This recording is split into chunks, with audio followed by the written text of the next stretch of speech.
बिस्मिल्लाहिर्रहमानिर्रहीम। अस्सलाम वालेकुम। आज मैं आपके साथ बहुत ही ज़बरदस्त टिप्स शेयर करूंगी।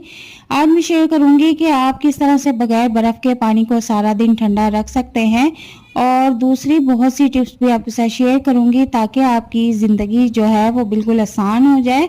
और चलते हैं अपनी टिप्स की तरफ। तो टिप नंबर 1 ये है कि यहाँ पर मैंने कुछ नीम के पत्ते ले लिए हैं।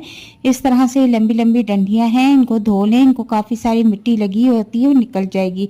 धोने के बाद पत्ते खुश्क करने के बाद जब आप आटा कनस्तर में डालते हैं या किसी बाल्टी में डालते हैं, तो आटे के डब्बे को बिल्कुल खुश्क करके और ये नीम की पत्तियां धोने के बाद इनको भी अच्छी तरह से खुश्क करके इस तरह से आप रख दें। आटा डालने से पहले डब्बे के नीचे आपने नीम के पत्ते इस तरह से रख देने हैं, और ये 8 से 10 या 10 से 12 लौंग ले लें और लौंगे भी इसी तरह से इनके ऊपर रख दें। लौंगों की जो खुशबू होती है उससे आटे में कीड़ियाँ, सुसरियाँ, सुंडियाँ नहीं लगती। आपका आटा लंबे अरसे तक साफ सुथरा रहता है।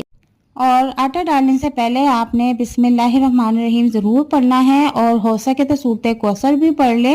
अल्लाह ताला आपके रिज़्क़ में बेपनाह बरकत अता करेंगे। आटा डालने के बाद ऊपर से आपने 8 से 10 लौंगे फिर इसमें छिड़क देनी है। और जब आपने आटा गूंदते वक्त आटा छानना है, तो आपने इस तरह से जब आटा छानेंगी तो फिर ऊपर लौंगे आ जाएंगी। आपने यही लौंगे फिर से पकड़ के डब्बे में वापस डाल देनी है। इसी तरह आपने बार बार यही अमल करना है। आपका आटा सुसरी और सुंडियों से महफूज रहेगा और लंबे अरसे तक आप इसको स्टोर करके रख सकती हैं। ये बिल्कुल भी ख़राब नहीं होगा। उम्मीद करती हूँ कि ये टिप आपको बहुत पसंद आएगी। तो चलते हैं अपनी अगली टिप की तरफ।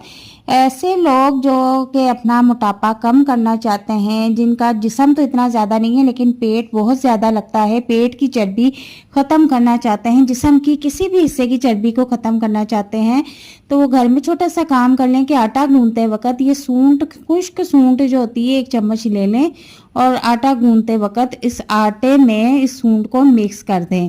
तो ये किसी भी पंसार की दुकान से बासानी मिल जाती है और ये बहुत ही सस्ती है। और ये 10 रोटियों का आटा है और इसमें 1 चम्मच भर के मैंने सूंठ शामिल कर दी है। इसको अच्छी तरह से मिक्स कर लें और मिक्स करके आप इसका आटा गूंद लें, और जिस तरह से हस्बे मामूल घर में रोटी बनाते हैं आप इस तरह से बना के खा लें। यकीन करें पेट की चर्बी भी कम हो जाएगी। तो अगले टिप्स की तरफ चलते हैं। तो ये काफ़ी सारे मैंने टमाटर ले लिए हैं और गर्मी का मौसम है, तो इनको सेव करने का तरीका बताऊंगी। टिप नंबर 1 ये है कि सबसे पहले आपने घी या ऑयल हाथों को लगा लेना है। इस तरह से आपने टमाटरों को भी ऑयली करके रख देना है। सारे टमाटर आपने इसी तरह से ऑयली कर देने हैं। इससे क्या होगा कि आपके जो टमाटर हैं वो फ्रिज से अगर बाहर भी रखे रहेंगे तो इतनी जल्दी ये ख़राब नहीं होंगे। ऑयल लगाने से पहला फ़ायदा तो ये होता है, जब ऑयल लगा लें तो इसके बाद आपने फ़ौरन से दूसरा काम ये करना है कि घर में कोई भी किसी भी कलर की टेप लेके इस तरह से छोटे छोटे पीसेस में काट के आपने इस तरह से इनकी डंडी वाली साइड पर ये छोटी छोटी टेपें लगा देनी है। इस तरह से बैक्टीरिया टमाटर के अंदर इंजेक्ट नहीं हो सकते, जिससे आपके टमाटर खराब होने से महफूज रहेंगे। अब आप इन टमाटरों को गर्मी के मौसम में फ्रिज से बाहर भी रखेंगी तो ये कभी भी इतनी जल्दी खराब नहीं होंगे।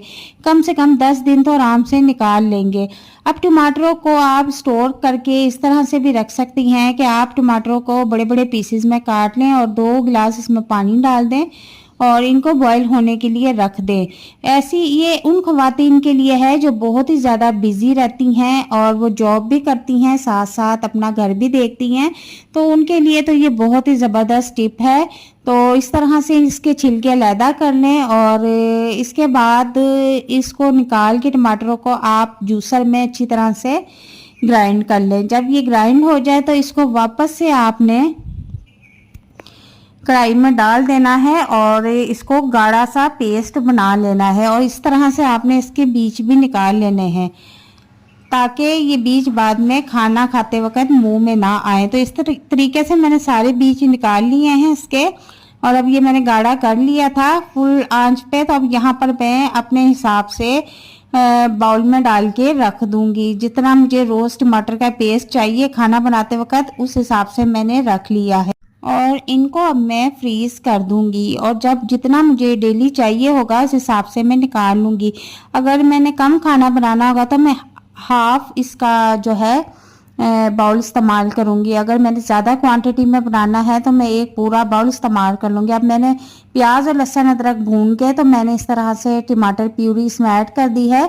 और अब देखें, आप जल्दी से खाना बन के रेडी हो जाएगा, मुझे ज़रा भी वेट करना नहीं पड़ेगा। अगर तो आप बहुत ज़्यादा मसरूफ़ रहती हैं तो ये तरीका आपके लिए बहुत ही ज़बरदस्त है। अब चलते हैं हमारी मेन टिप की तरफ। जो कि हमारी मेन टिप है वो ये है कि कूलर में बगैर फ्रिज के भी आप किस तरह से पानी को सारा दिन के लिए ठंडा करके रख सकते हैं। आपने करना क्या है कि इस तरह से कूलर ले लेना है और उसको अच्छी तरह से धो लेना है। इस तरह से आपने कोई भी मिट्टी का एक बर्तन ले लेना है। अगर मिट्टी का गिलास है, मिट्टी का कप है, या मिट्टी की प्लेट या मिट्टी की हांडी, या इसका कोई टूटा हुआ टुकड़ा भी घर में मौजूद है तो आपने ये ले लेना है। और इसको आपने क्या करना है कि अच्छी तरह से इसको धोने के बाद इस कूलर का ढक्कन खोल के आपने इसको कूलर के अंदर रख देना है। आप मिट्टी के बर्तन में कोई भी चीज़ ले सकती है, मिट्टी का गिलास भी ले सकती हैं, मिट्टी की प्लेट भी छोटी सी जो होती है वो ले सकती हैं, मिट्टी का कप होता है वो भी आप ले सकती हैं।